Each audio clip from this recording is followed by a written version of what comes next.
A1.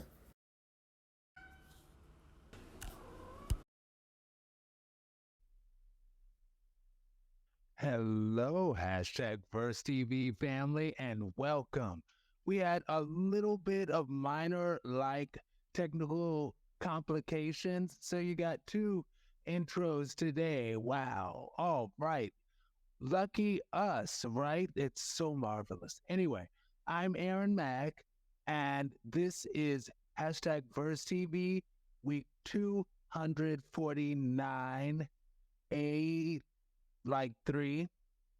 We'll get into what I'm talking about at another point.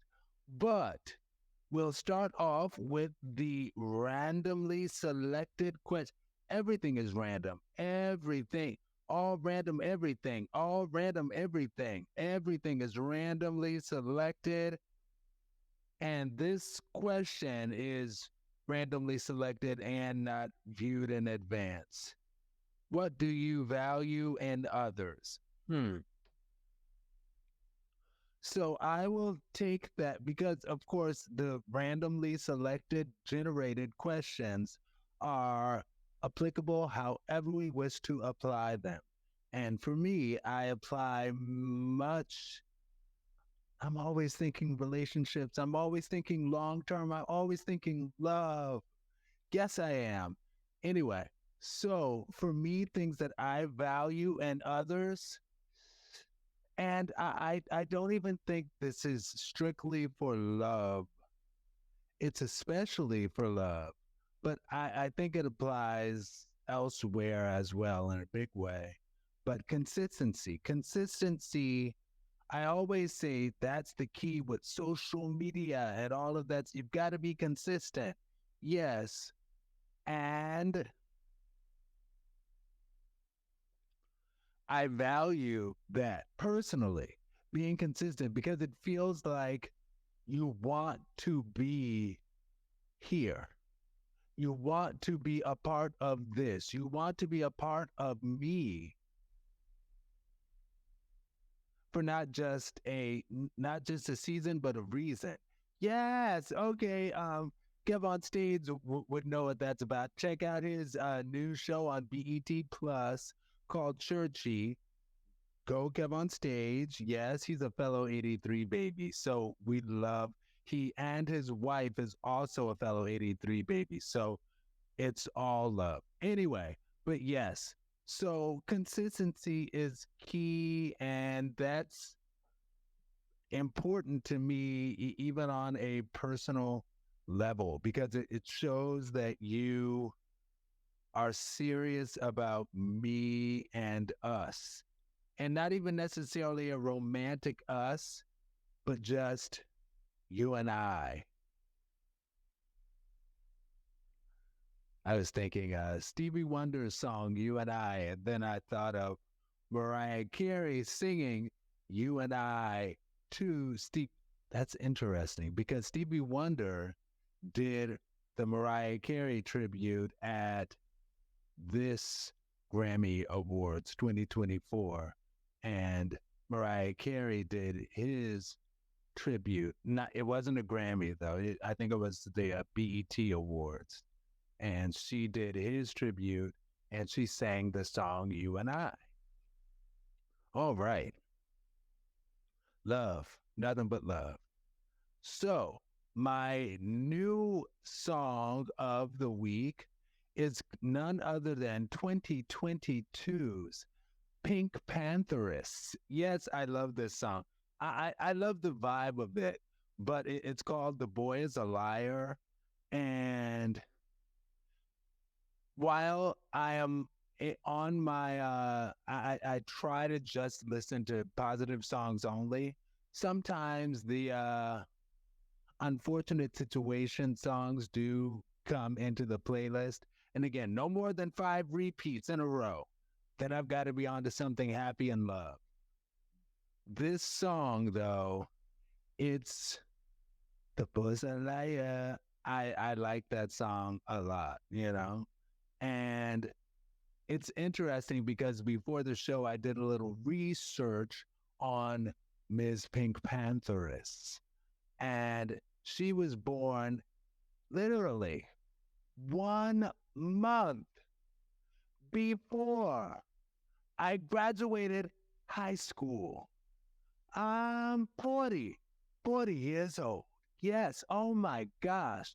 She was born the month before I graduated high school.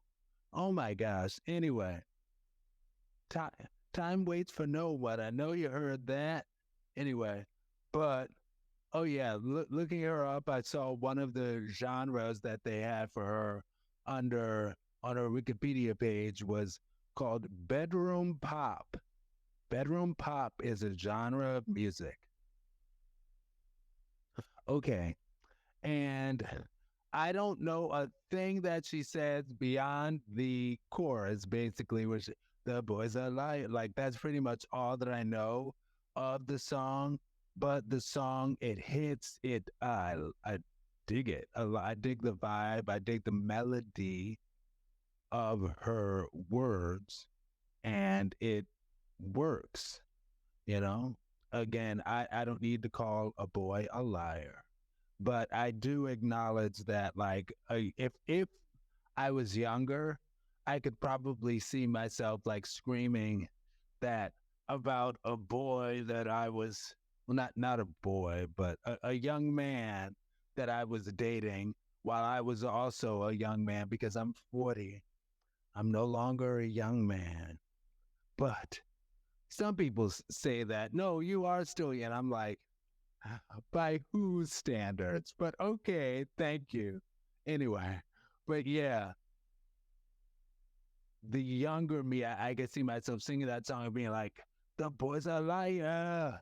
There's something tires and something. Anyway, but yeah, I am trying my best to not delve into unhappy songs like I used to. And because I do think that makes a difference, that makes an impact. And yeah, I would sing that song to my love hope du jour. Yes, because uh, I made some mistakes as far as dating and that realm and that world and stuff, but my heart always had the right goal in mind. You know, I love one of my favorite songs ever. Again, I bring it up like every 5 weeks, I think. But Regina Bell's song "Show Me the Way," where in the second verse of that song she says, "I've been used and I've been good at using." So yeah, you know, I've made some mistakes. That's a fact.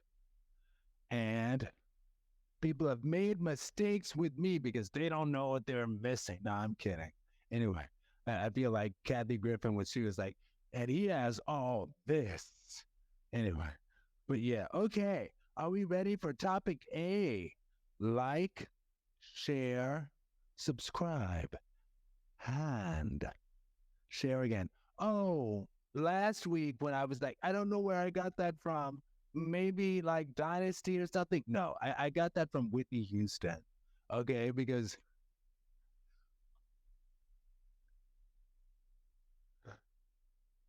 Whitney is a classic diva that I love. And she is quite, you know, the 80s was just a different kind of time. It was like you had Whitney Houston, you had Diane Carroll, even Lena Horne was back doing stuff. And it's like Phyllis Hyman. And when they would be in interviews, they would speak just like this. And this is how they would speak. And thank you very much. Anyway, yes. Okay. So, like, share, subscribe, and share again. Yes. Hashtag Wealth Gates. Finance.Yahoo.com, hashtag VerseTV249A.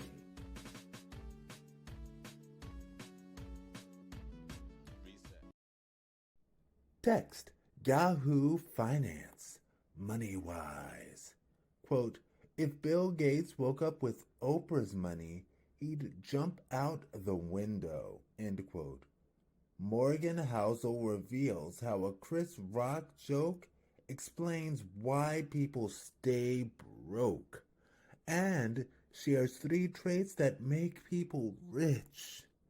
Von Himmelsbach, Saturday, February 10th, 2024 at 7:43 a.m. It's no secret that many people aspire to be, quote, rich, end quote. But what exactly does it mean to be a high net worth individual? According to finance author Morgan Housel, being wealthy, much like beauty, is in the eye of the beholder. Quote, there's no such thing as an objective measure of wealth, end quote, he told Lewis Howes, host of the School of Greatness podcast, on a recent episode. Housel is the best-selling author of The Psychology of Money and, same as ever, a guide to what never changes. To illustrate his point, Housel pointed to that joke by comedian Chris Rock. Because who is a billionaire comparing himself to? Other billionaires, Housel explains. Article continues below. Yes. So I did take uh, the fact that the article started off with that joke about Oprah, that joke originally by Chris Rock, recited in this article about Oprah. It just gets under my skin how much so many people hate Oprah. Like she is so like she is the wealthiest person in the world, and she's ruling down on everybody with an iron fist. Like, yo, I run this ish. I'm the one in charge, and you all doing everything that I say because I have all of the money in the world. And it's like she is so far down the Fortune 500 wealthiest people in the world. It's like, why do we get so upset with her? Like, she's just a little bit above like Rihanna. Well, she has like about twice as much as Rihanna. I almost said Jordan Sparks. Oh, I'm speaking that for you, Jordan. Yes, ma'am. Kylie Jenner. You know, she's just a little, well, so I understand that. Okay. Well, anyway, she's a billionaire, but she's like a two-time billionaire. And there are so many people who have so much more than that. It's like, why do we hate on her for what she has, considering that a large amount of people above her have that amount of money, not because they worked hard in media and learned everything and knew how to be a successful woman and win, but no, because they were born into it. And we don't hate them, but we hate Oprah. So anyway, whatever. So yes, when you're on that, and I'm getting to I'm off of my soapbox. Thank you very much. So when you get on that level financially with the Bill Gates, I don't want to make it plural because like there's only one, but when you get on his financial level, it's like, yes, you're a competition, Your goal is to outshine, not outshine in terms of jewelry and clothing. That's for the poor people, but outshine the others on that Fortune 500 list in terms of having more money than them. It's like a game to be above, to be the top. The top. I love the top. I love the top. Anyway, yes, I do. Okay. But yeah, so it's like a game on that level. And as far as Morgan Housel, I will say that my next serious book, I do intend to get his book where he talks about the psychology of money. Money. Ah, I got that from and I love her, Gabrielle Union Wade. And I saw some article recently featuring her, and they were like, Gabrielle Union. And I'm like, but isn't she married? Okay. Aren't you kind of like forgetting something? Because she kind of makes it a point to always be like, I'm Gabrielle Union Wade. I am married. I have a husband. Thank you. And I will be too. Yes. Yes. Anyway, but yes.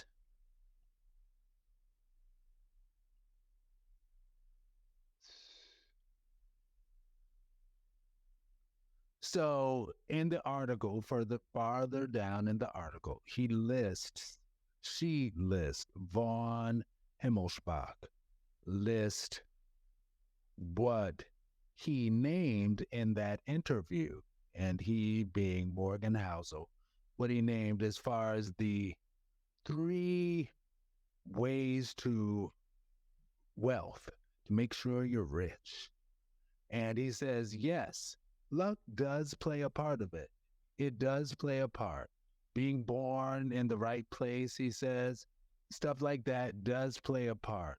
But don't let that be like, oh, I'm never going to be anything because of where I was born. Don't do that. Don't do that. Anyway, but yes, luck does play a part as far as getting into the highest of the highest realms. And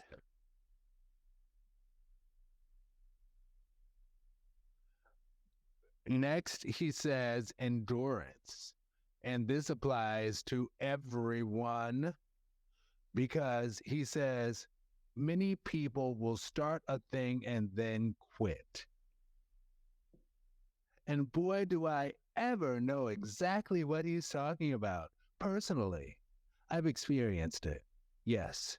And, you just got to keep going. And he actually even spoke to YouTube. Yes. Okay. And he spoke to YouTube and Mr. Beast, who is like one of the wealthiest YouTubers at this time in a world of a lot of wealthy YouTubers. And he says that Mr. Beast says you need 100 videos. You need 100 videos. You need to do 100 videos. And I also think about Roberto Blake, who is another successful YouTuber who makes a large amount of income on that.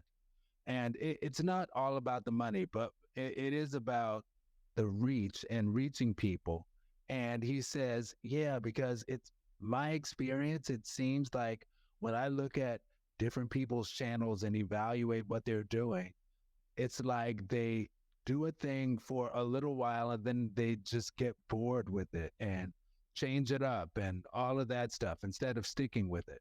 So that's sort of alludes to what I was saying about how it's episode 249 slash A1 or A3, because I'm thinking that maybe what I need to do, and I'm thinking out loud, talking to you all. I've thought about this before, but I'm being honest about it.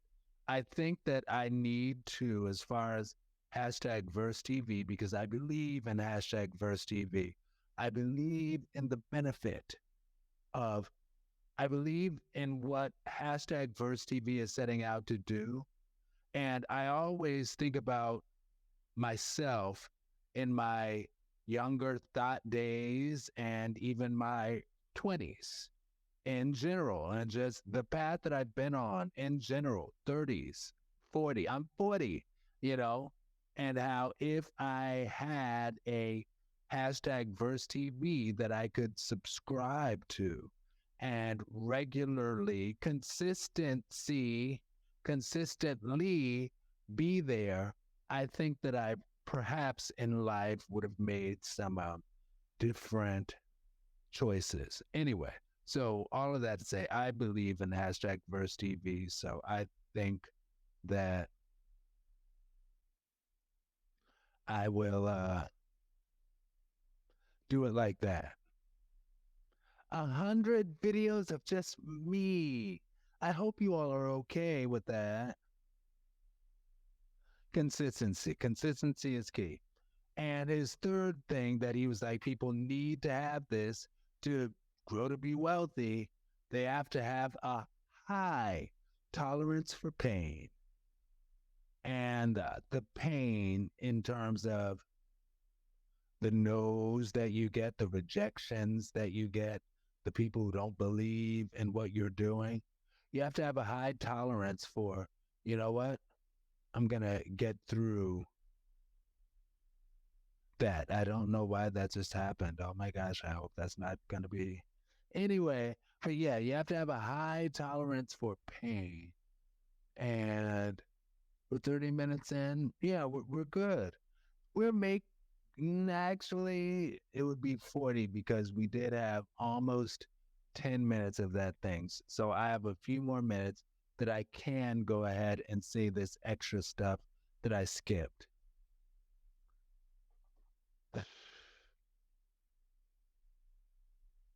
I didn't skip much. Okay. So our next one's coming up. Like, share, subscribe, share again, and don't forget to click like. And yeah, yeah. Okay, I will take a few minutes and talk about this. I love the show Strangers with Candy. It's considered a cult classic at this point. It is I Sarah Blank, the mom of the step mom of Jerry Blank, was everything diva that was necessary, and they were saying something, trying to get Jerry Blank to realize something, and the stepmom was there. She was like, "Stop it! You all are beating a fat horse." Because the running joke on the show was like Jerry Blank is fat, but she wasn't. She was like average, but that was like the running joke. And stepmom was like, "Stop it! You're beating a fat horse." Anyway, I love that show. That's a great show. Anyway, all right, and B. Oh, trigger warning, and I'll tell you the trigger warning after the topic B.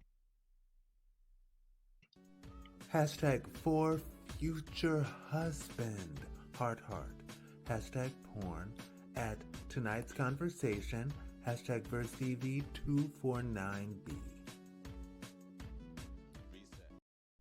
Text. Do you watch porn? If so, what's your favorite kind to watch? Do you feel that porn is appropriate to view while in a relationship?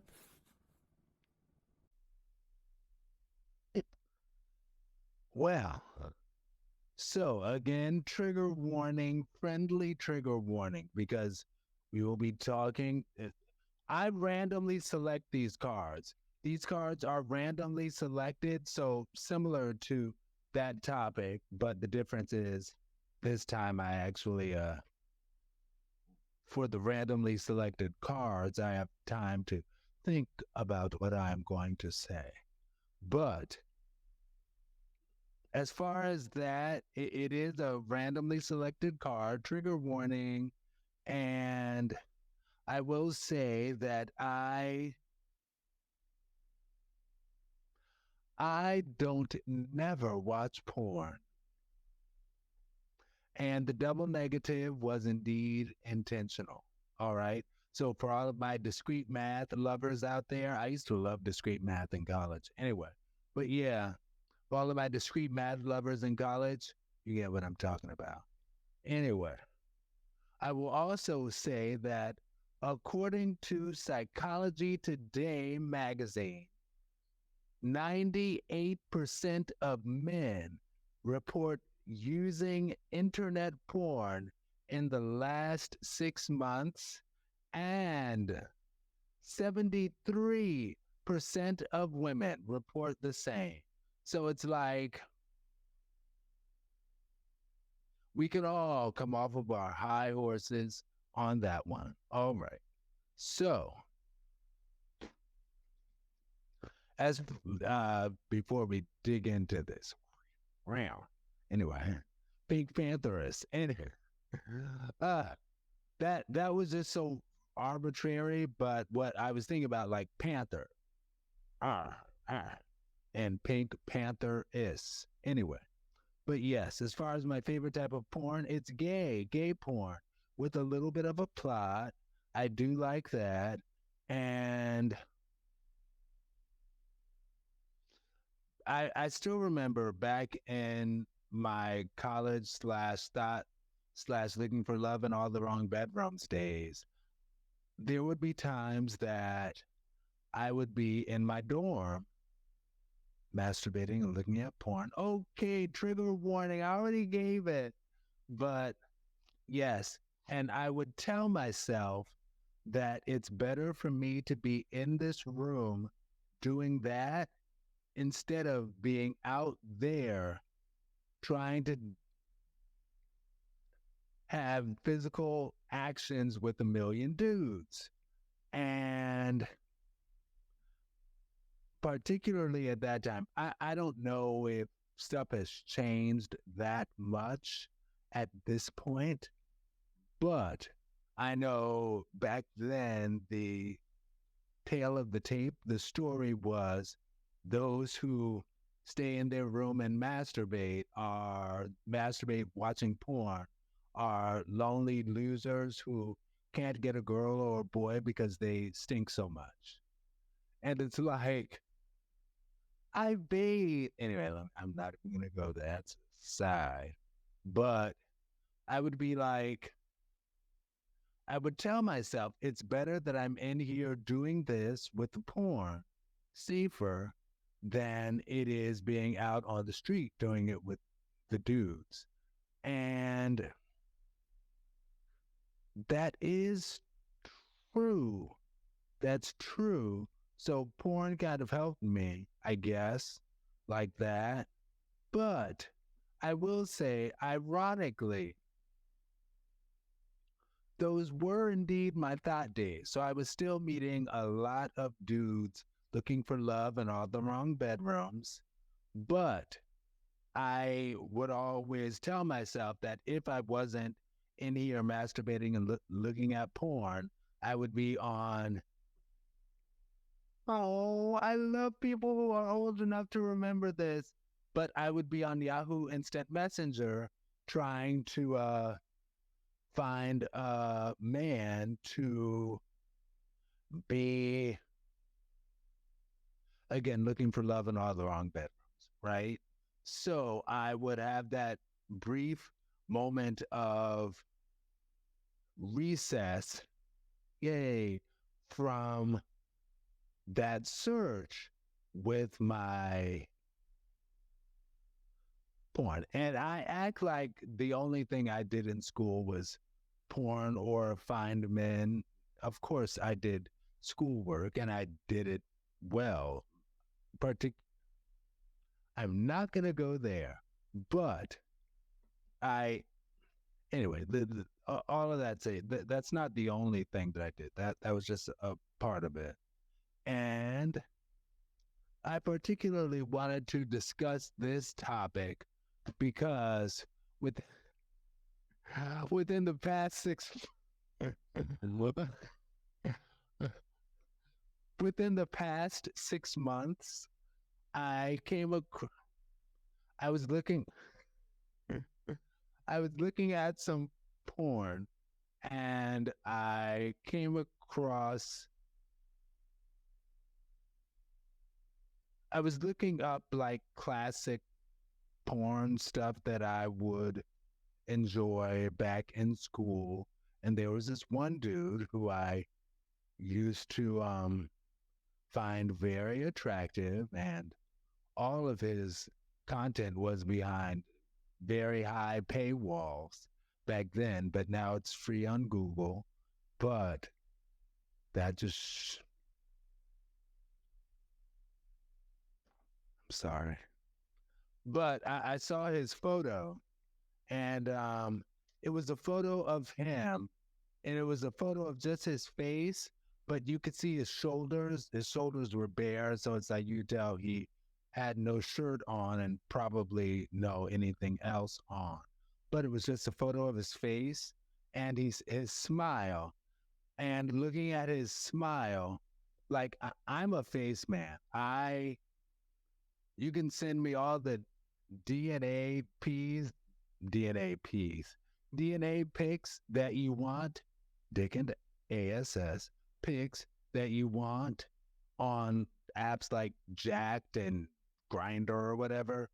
I don't, for me, I'm a face man. I'm a face man, anyway. But yeah, I'm a face man. And looking at his face, I was like, he is beautiful. And immediately the question that came to my mind was, does he know? And like the Brandy song where she says, does he know? And I was like, does he know that he's beautiful? And I thought about,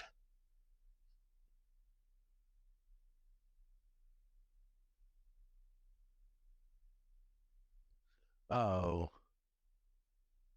maybe I'll get to that at the end of this. I don't know, 40 minutes or but it's like anyway. But yeah, so does he know he's beautiful? Because I think about porn, and what I thought about was you've got to love yourself, people. You've got to love yourself. You've got to look in the mirror and love the reflection that you see.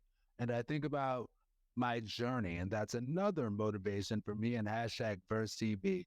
I remember it took me a very long time to love the me that I saw in the mirror because I did not find anything attractive about me at all. I was like, whatever, huh? You know. And I used to. It was stages of growth because I used to be like, Aaron, you are repulsive. Don't look at yourself. And I grew a little bit better, but I was still not fully where I needed to be. And it's ironic because there would be times that everybody knows I currently use a walker. And there would be times that I walk into my bathroom in my apartment and sort of have to, because the walker can't fit into the bathroom. So I have to sort of push myself up on like the sink and stuff like that as I go into the bathroom, and then steady myself on the shower chair and all of that stuff. But it wasn't until around that time that I started to be like, you know what, Aaron, you are handsome. You don't have, because that's something I used to tell myself too, because my mom would say, Aaron, you are so handsome. I would just be like, well, nobody else thinks that. you know, and I would tell myself that I must have what they call a face only a mother can love. And that's what I would tell myself. But I, a significance of that, I was talking to this dude that I dated. Well, virtually, almost dated. And he was way at you all know I live in Cleveland and he was in Pittsburgh. And I remember talking to him about, and that's another situation of, anyway, talking to him about how it wasn't until I'd see myself walking in, like struggling in to get into the bathroom, that I was like, you know what, Aaron, your face is handsome. You have a handsome face. And it's like, but I didn't think that way back when I was able to walk and run and swim and all of that stuff, you know? I am gonna get back there, and I'm gonna get back there with that new knowledge, but I'm also gonna get back there with that new knowledge and a husband. So yes, anyway, but yeah, and saying that to him, I remember because we both had a struggle. My struggle was the physical, um, getting by with the walker and such. And his struggle was recovering from drugs. And every single week, hashtag Verse TV, stop making me cry every single week. Uh, because he was saying that, because he is a beautiful man. He is beautiful face. And as I've said, I love the face.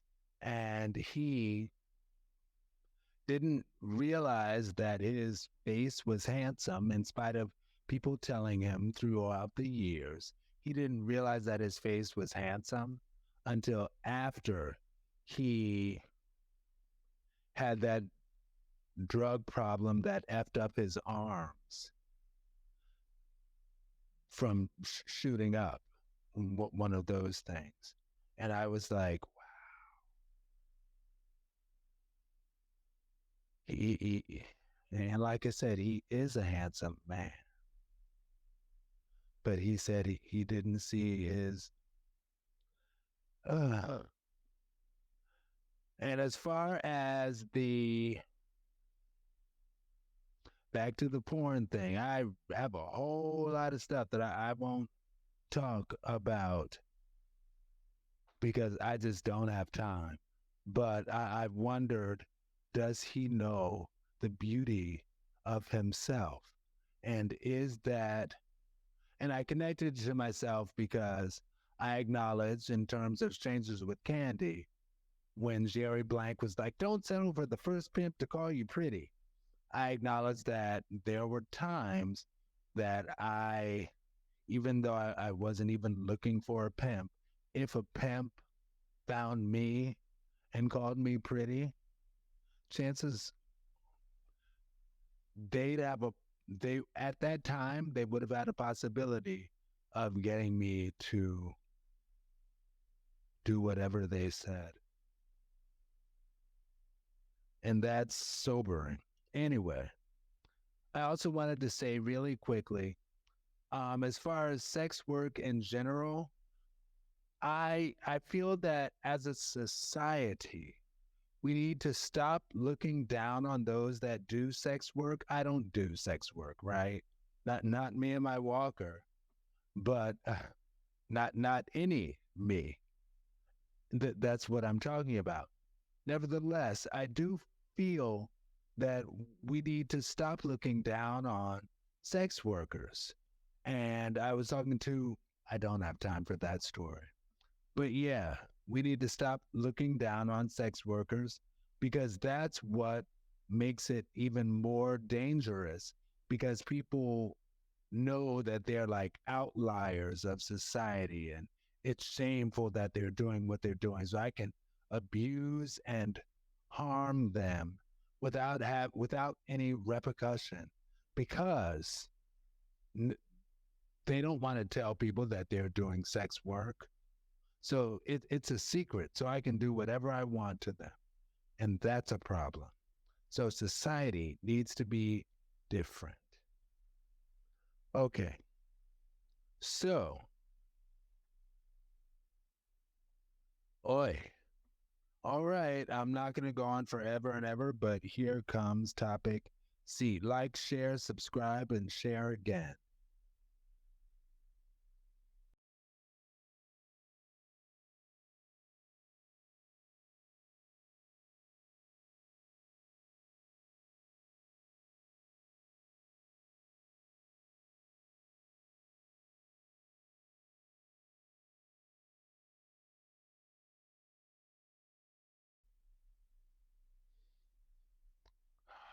Oh, I have loved that song for years.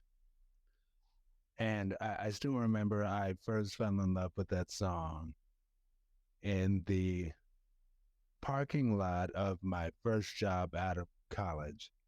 And I stress that because technically it was my second job, but my first job was my the summer before I went to college. Anyway, or the summer that I went to college. The summer before. Anyway, at my second job, that second job, my first job out of college, I fell in love with that song in the parking lot at the job, like after work or before work or whatever. And from a mechanical, technical standpoint of the music, even before I was able to delve into the lyrics and all of that very much and connect with it, I loved the song and the fact that not he, because Take That as a group,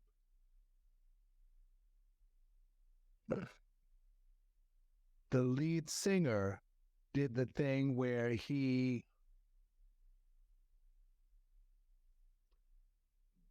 went from a bridge, because bridges in music, and this was circa 1995, I think, and they're from the UK.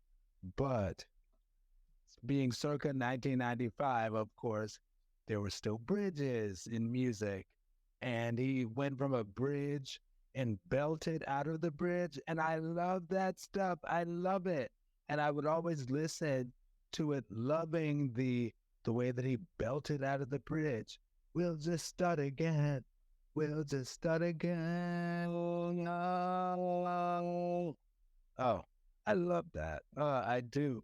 And okay, again, from a mechanical standpoint of the song, the fact that he belted out of the bridge, which I love, and belted into a key change. Yes, key change. Yes, bridge. Yes, belt. I love it. Anyway, and yeah, as a more grown adult, I'm 40 years old. As a more grown adult, I also now connect with and love the lyrics. And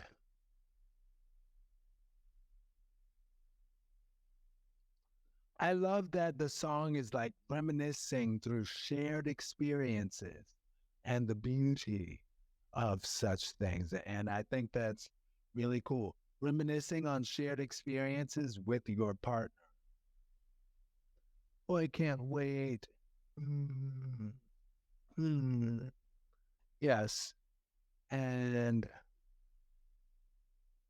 he did have that line, or they did have that line in the song where he's like, we're the only couple still together. It's like, wow. Okay. you know?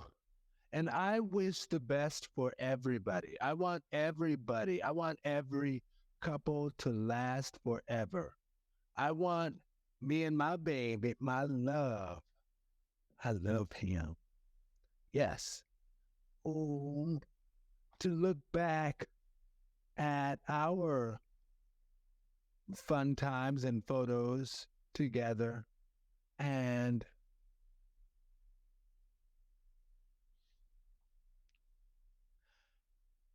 everybody still be together. So I don't want us to be the only couple still together. I want everybody's couple to be together forever, together forever and ever. Tupac, me and my baby. And yeah, as far as the lyrics, it was until this past weekend that I used to think, as much as I love the bridge and I love that he belted his way out of the bridge into a key change, all of that, I used to think it was just corny that the song was describing, you know, flipping through a photo album, which is the thing of the past now, but flipping through a photo album with your partner and going through the old memories. And when we get to the end of the album, we'll just start again. We'll just start again. And I used to feel that that was just putting a lot of, yeah, just emotion into something that was corny. But this weekend, when I was listening to it again, like it actually pulled like some tears.